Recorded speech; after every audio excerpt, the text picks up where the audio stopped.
Reimagining Success, Episode 29. You're listening to Reimagining Success, the podcast where we help you reimagine your future, designing a life and career beyond the 9 to 5 that allows you the freedom, flexibility, and fulfillment that you've been dreaming of. I'm your host, Anna Lundberg. Now, let's get started on those dreams. Hello there, and thank you for joining me on the Reimagining Success podcast. Now, as I've been sharing over the last couple of weeks, I truly believe that running your own business, working for yourself, is the best way to get both the intellectual challenge and sense of fulfillment that you want on the one hand, and the freedom and flexibility that you need to take care of a young family on the other. We've looked at why that is a couple of weeks ago, and then how to set up your business in the right way from the start last week. Now, this week, I'd like to look more concretely at how you can prepare your business for maternity leave, so for actually taking time off. Now, this is when you know that you're having a baby, you know when that baby is coming, so that you can start planning how you're going to keep your business running while you're off taking care of a newborn and keeping them alive, hopefully. So I want to share 5 tips here specifically around preparing your business for maternity leave. And the first one, no surprise, is define success. Yes, always, because defining success is always going to be the most important first step that I recommend to you. Now, last week we talked about the importance of defining what success looks like for you, both as a business owner and as a parent. Now the question is what success looks like for you specifically during your upcoming leave. So first, this means looking at the logistics of when you want to start your leave, how long you want to take off, and when and how much you plan to start working again. As a full-time employee, obviously this would involve a more formal process. You'd be asking your boss for specific dates you want to take off. You'd have to already confirm really the exact time you want to take off, and there would be a clear point at which you'd come back to the office for a certain number of hours per week. Now, when you're working for yourself, this can actually be much more flexible. You may also want to adjust your plan once you find out how things go with your baby and how you're feeling, because it's so hard to predict that ahead of time. So decide at least on a rough plan for now. For example, you might plan to take 4 months off completely and then gradually ease back into things as you take on the first few clients or projects. That could be your rough plan ahead of time. Now, in terms of specific goals, it's probably not realistic to set the ambition to make this period your biggest sales quarter or sales year ever. I don't think I'd recommend that. I think you don't want to be pushing yourself more than ever during these months or during the year that you're taking off. Have a think about some other goals that might feel right for you. So, for example, and it could be more specifically related to the business or related to yourself as a mother, as a parent. So in the business, maybe maintaining a basic online presence while you're off, keeping the momentum going in your business. So, you may have spent a year or more really building up your audience, making sure you're creating and sharing fantastic content, getting people following you, joining your community, and you don't want that to die in your absence. So, maintaining that presence, keeping the momentum going are probably some pretty good goals to start with, but still realistic, achievable goals. And then in terms of the family, in terms of actually being a parent, maybe you want to be 100% present with your baby. So you don't want to be always thinking, worrying about your business or that message or whatever it was. And maybe you want to make sure that you're able to really listen in to how you're feeling and what's best for you and your baby. So as you go, you can evolve, you can be a bit spontaneous and flexible in terms of, actually, I'm really tired, I'm not coping so well, or my baby is not as well as I'd like him or her to be, maybe coming out of the hospital, there are complications and so on. And you want to be able to handle those things, again, without really worrying about the business, certainly in those first few weeks, if not months and even years. Now, you can get and probably should get more specific with each of these goals, really visualizing, digging into what that looks like concretely so that you're clear on what you need to do to make it a reality. But number 1 is define success. Number 2, finances. Now, we also looked at this last week. So we looked at choosing the right business model and getting the financials right in our general discussion on how to set up your business for having young children. And I mentioned 3 phases. So the setup phase of the business, maternity leave, and then ongoing once you're back to work. So in an ideal world, you'd have time during that initial setup phase to get the business off the ground, get your finances to a point where you can afford to take time off. Obviously, as I've mentioned in the last couple of weeks, I know many people who have set up a business during their maternity leave with a toddler in tow and a newborn baby. So it's totally possible. It's up to you if you want to do that. just obviously on paper, in a theoretical world, it does sound more sensible, if possible, to set that up in advance. And I think that would be less stressful. But again, it's completely feasible, and up to you if you want to sooner rather than later. The best, what is that Chinese saying? The best time to plant a tree, if not, yesterday or last year, whatever, is today. So, it's better today to start building that freedom, flexibility for yourself and your family than to put it off again. So it's totally possible, but obviously, again, ideally, you have that initial setup phase to get the business off the ground. And then now we're talking maternity leave. When you're pregnant and that time off becomes more imminent, there are some more tangible things to look at when it comes to your finances. So once you know when you're going to take your maternity leave, you can plan to front load your year. So you might arrange your business calendar so that the year's major activities fall before your leave. Maybe taking on some extra projects or clients, doing an extra launch. This is going to help you get more money coming into your account while you're still available to do that work, and able to work potentially, full time or whatever your normal amount of time is, perhaps even working more than you would usually because you'll soon be taking some time off. Make sure also that you look into your rights in the country where you live for when you actually go on maternity leave. So in the UK, for example, an employee, and that includes a director of a limited company.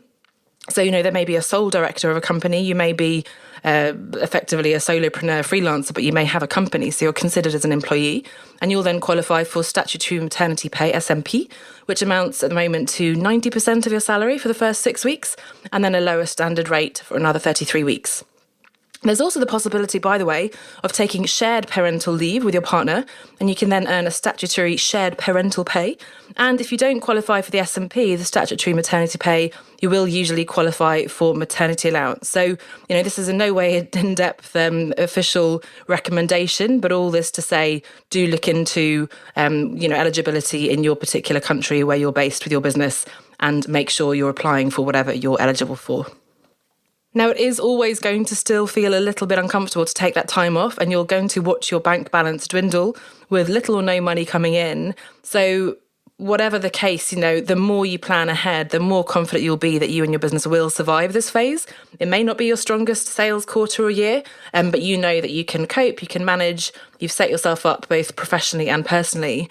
And then the more you'll be able to be present and enjoy this really precious time with your new family. So, finances, of course, are a really critical part of being able to take maternity leave without stressing about business and money. Now, number 3 is systems and outsourcing. And we've talked generally about the power of creating systems and outsourcing your business. So check out those episodes from a few weeks ago. And that's even if you're just a solopreneur freelancer. Yes, you can still have systems, tools, technologies, and other freelancers working with you. And these tools become even more powerful when it comes to actually taking time off for your maternity leave. Because basically you want to either automate or delegate or delete anything that you're currently doing in the business, because you're going to be taking time off. So you're not going to be doing these things. So either you need to decide, this is not really a must do, and be honest about this. This can be dropped or at least deprioritized with no real impact on the business. Or it does need to be done and somebody else can do it for me. Or, you can actually automate it with some kind of scheduler or system. Now, first, with those systems, for example, scheduling your social media posts, your email newsletters, will mean that things will keep happening even when you're not actively there doing them, which is pretty good. So, if your goals include maintaining a basic online presence and keeping up that momentum in your business, and your goals probably should include those two things, then that scheduling will be a major enabler. You'll make sure that people are still seeing you pop up in their feeds, so they're not going to forget about you over this period of time, which I think is quite important, especially when you have spent time building that presence and audience.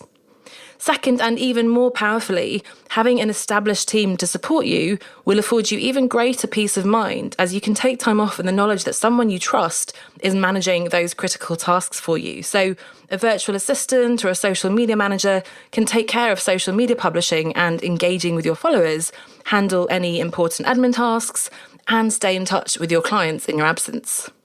So whether you're relying on technology and tools, software and so on, or you're working with human freelancers to support you, or probably ideally a combination of both, it's going to be incredibly reassuring to you that at least the basics of your business operations will continue in your absence, so that your business doesn't die a silent and painful death with no one to take care of it, and so that you can really focus on what matters in the meantime. Now, number 4 is getting organised. And of course, everything we're talking about here is about thinking and planning ahead. You want to get clear on what success looks like for you ahead of time so that you can work towards that vision. Get your financials in order, including planning your income generating activities on the one hand and applying for any maternity pay on the other, and set up any new tools or team members in advance so that they're already working smoothly once you're ready to take that time off.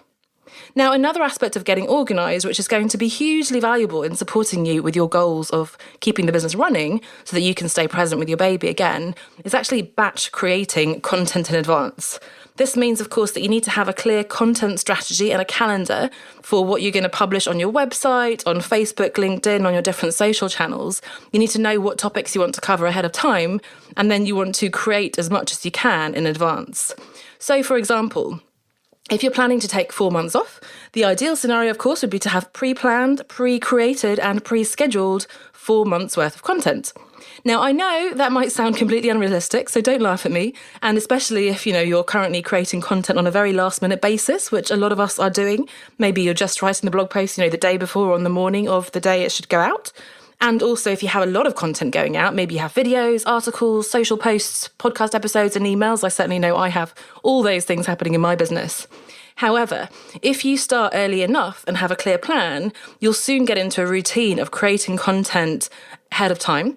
And I promise, as you see the benefits to both you and the business, I think you'll become a convert. So whether you're taking maternity leave or you just want to get more organised in your business, batch creating and planning ahead is absolutely critical. Now, another alternative is that you can always scale down your content for that period of leave. For example, you can decide to focus on your weekly podcast.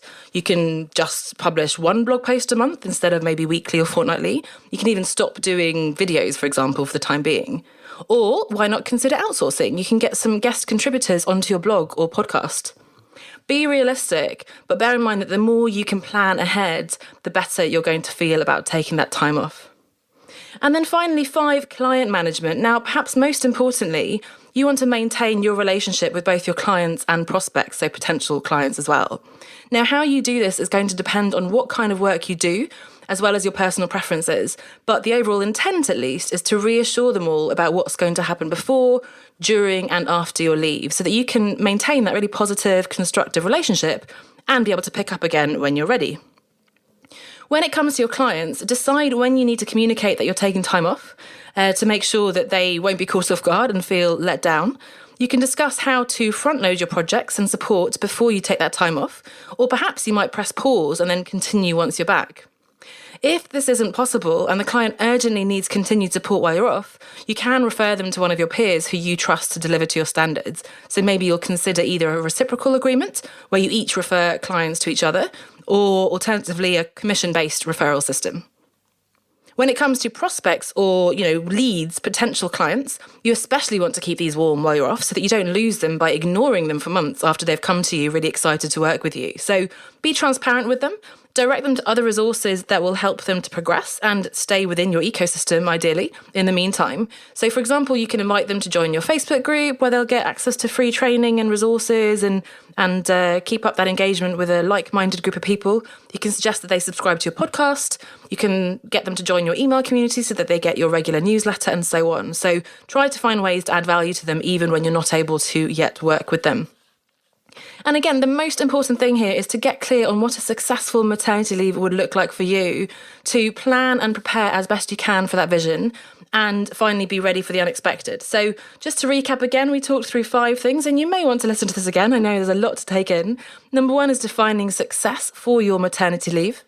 Number 2, getting on top of your finances.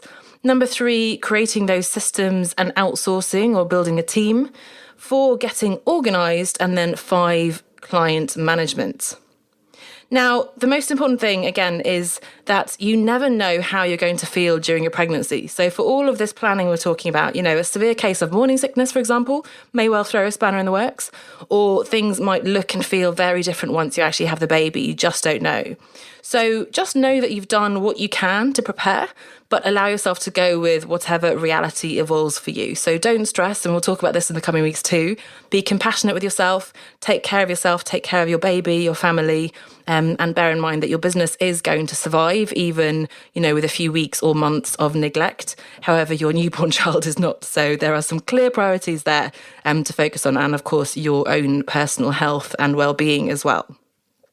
So I hope that was a worthwhile episode for you if you're considering or perhaps already pregnant, in which case, congratulations. Now is the best time, if not before, to start planning ahead to keep your business running while you're off. Now, join us again next week because we're going to look at what it's like to actually run a business with a baby. So let's see what happens once that baby is born, you start coming back to work and you start managing the business with a young child in tow. Thanks so much for listening, and I'll see you next week. Bye for now. Thanks for listening to Reimagining Success with Anna Lundberg. If you're getting value from the show, I would be really grateful if you could give me a rating and review so that more people can find us and start reimagining success for themselves. Thank you so much for your support.